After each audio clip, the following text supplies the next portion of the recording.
Assalamualaikum warahmatullahi wabarakatuh. Alhamdulillahillazi amarana bittaqwa wal istiqamah. Asyhadu an la ilaha illallah wa asyhadu anna Muhammadan abduhu wa rasuluh la nabiyya ba'dah.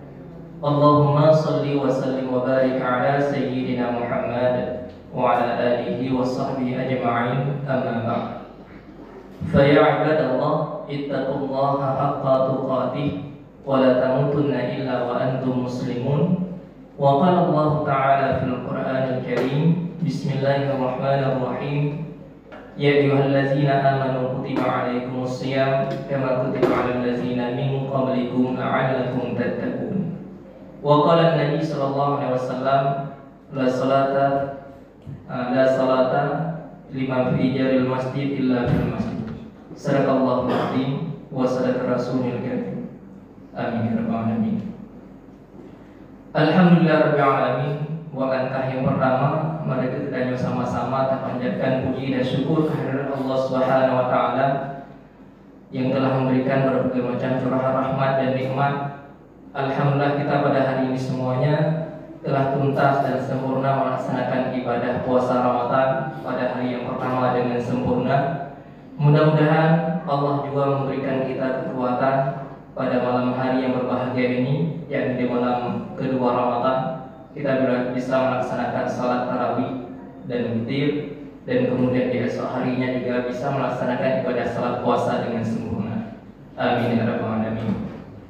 Dan kemudian salawat beriring dengan salam selalu saja kita sanjung sajikan pada Rasulullah sallallahu alaihi wasallam yang telah membawa umat manusia ini ke alam yang penuh dengan terang benderangnya ilmu pengetahuan, dan kemudian pada seluruh sahabat dan ahli keluarga beliau yang seiring selangkah membantu perjuangan beliau, dan kemudian pada seluruh ulama-ulama, baik ulama mutaqaddimin dan ulama mutaakhirin yang mutabar semuanya.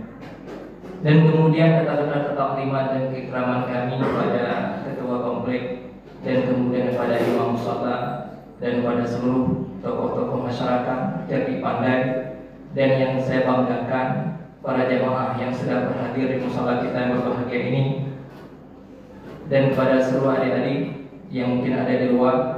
Semoga Allah Ta'ala senantiasa mencurahkan rahmatnya pada kita semuanya. Amin ya rabbal alamin. Kaum muslimin yang mulia, pada kesempatan yang singkat ini izinkan sejenak kita membahas bagaimana yang telah menjadi topik kita pada malam ini, yaitu mengenai memakmurkan masjid.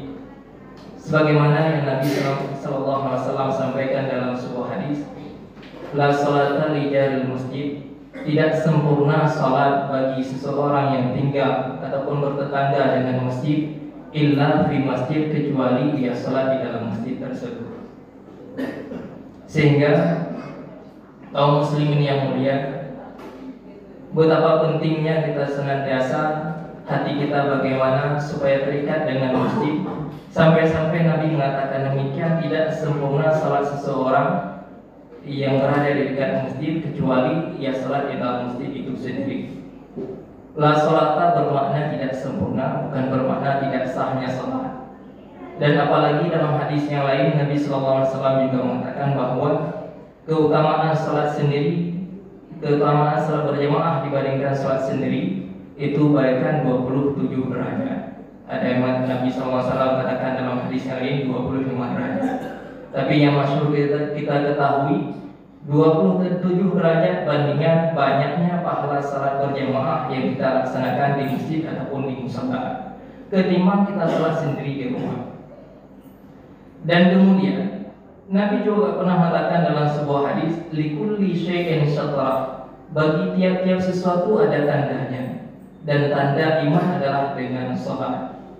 Dan juga kita bisa menandai pada sebuah kampung ada orang Islam di situ dengan adanya tegak salat berjamaah.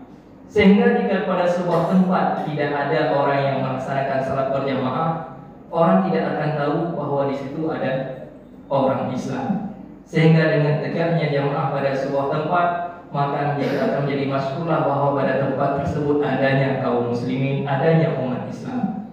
sehingga kita senantiasa haruslah selalu menegakkan sholat 5 waktu, terutama melaksanakan ibadah sholat di dalam masjid ataupun di dalam mushola sebagaimana yang ada pada tempat kita ini semuanya.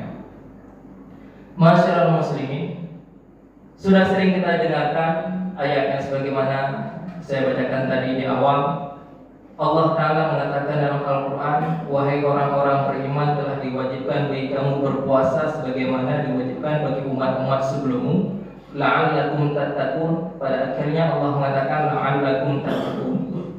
Kalimat la'alla, kalau secara ilmu gramatikal bahasa Arab, la'alla ini digunakan untuk sesuatu yang sifatnya sebuah harapan, pengharapan. Moga-moga kamu menjadi bertakwa. Tapi karena berhubung yang mengatakan la'allakum tattaqun ini adalah Allah Ta'ala, maka kalimat la'alla ini berubah dari menjadi sebuah harapan menjadi sebagai sebuah kepastian. Dalam artian bahwa jika seseorang melaksanakan ibadah puasa secara sempurna, dia pastilah akan menjadi insan yang bertakwa. Namun syarat dan ketentuan lagi-lagi berlaku. Bagaimana syarat dan ketentuan? Ya mestinya kita dalam melaksanakan ibadah puasa bukan hanya sekedar puasa perut, juga kita harus berpuasa hal-hal yang lainnya. Makanya para ulama membagikan puasa orang-orang ataupun puasa para insan-insan ini semua menjadi 3 kategori. Yang pertama level puasa awam, yaitu dia hanya sekedar puasa anggota badan dan puasa perut dan puasa di bawah perut.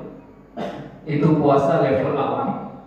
Nah, yang maksudnya bahwa dia hanya sekedar menahan diri dari lapar dan dahaga, juga menahan diri dari berkumpul dengan istrinya ketika di siang hari Ramadan.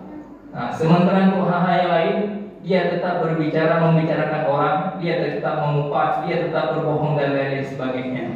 Ini level puasanya masih sekedar level puasanya orang awam. Sementara tingkatan yang kedua, ini sudah disebut sebagai puasa hawas, puasa orang-orang khusus ataupun orang-orang tertentu. Dia selain mempuasakan anggotanya, baik perut maupun yang lain-lainnya, juga mempuasakan seluruh anggota tubuhnya, juga mempuasakan dirinya dari melakukan hal-hal yang tidak dianjurkan oleh agama, sehingga dia selama beribadah puasa juga menahan mulutnya supaya tidak berkata-kata yang tidak benar. Inilah disebut sebagai puasanya orang-orang yang khusus. Kemudian derajat yang lebih tinggi lagi, khawasil khawas, puasa orang-orang yang lebih khusus. Inilah levelnya para nabi dan levelnya para wali-wali. Dan mudah-mudahan kita pada hari ini jangan hanya sekedar puasa di level awam, tapi kita naikkan sedikit rating untuk menjadi puasa di level khawas. Jadi kita bukan hanya sekedar berpuasa perut, tapi kita juga mempuasakan seluruh anggota tubuh, juga hal-hal yang lainnya dari mengerjakan hal-hal yang tidak dianjurkan oleh agama. Kaum muslimin yang mulia, berbicara mengenai masalah masjid, saya teringat dengan sebuah kisah yang terjadi pada guru Imam Bukhari, yaitu Abdullah bin Umar. Beliau tinggal di kota Samarkand. Pada suatu malam, ketika beliau sudah bersiap-siap untuk beranjak pergi ke masjid dalam rangka menunaikan ibadah salat Isya secara berjamaah, namun di waktu yang bersamaan datanglah seorang tamu yang hendak bertamu kepada beliau. Dan karena beliau mengingat betapa pentingnya memuliakan tamu, sebagaimana Nabi katakan, "Fal yukrim jarahu," maka muliakanlah tamu-tamu kalian.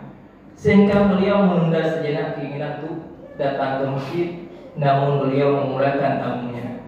Beliau hidangkan makanan dan lain-lain sebagainya karena datangnya si tamu.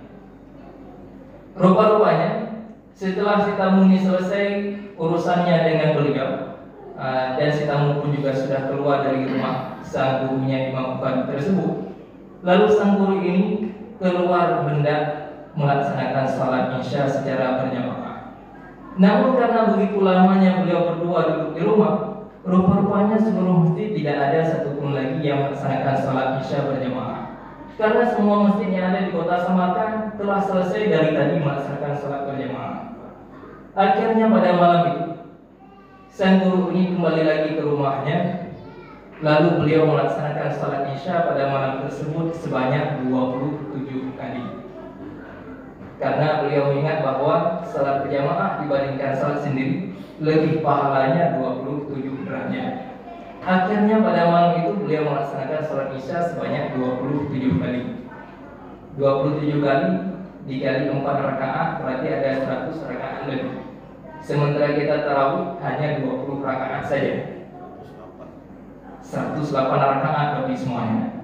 Nah, jadi sang guru Imam Bukhari ini pada malam itu beliau salat Isya sebanyak 27 kali alias sebanyak 108 rakaat semuanya. Sehingga bisa dipastikan selesainya sudah tengah malam. Karena beliau sudah merasa lelah, akhirnya dalam keadaan lelah ini beliau tertidur.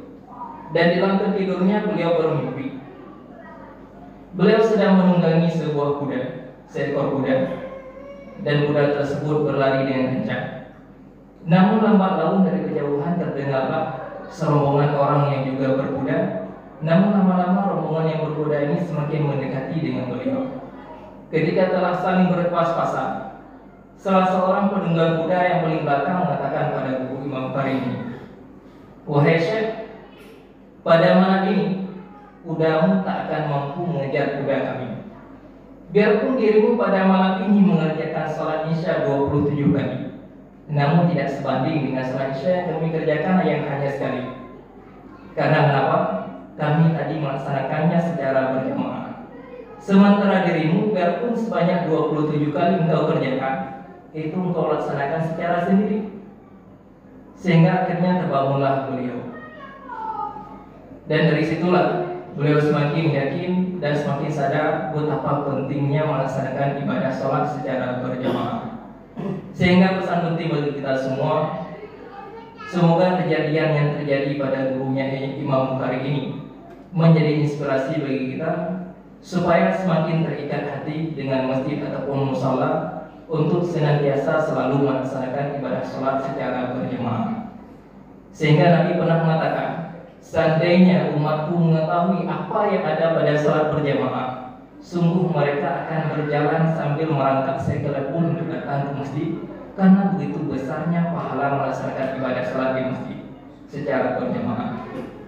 Amin amin ya rabbal alamin. Mudah-mudahan bermanfaat bagi kita semua, terutama bagi saya pribadi. Usikum bitaqwallah. Assalamualaikum warahmatullahi wabarakatuh.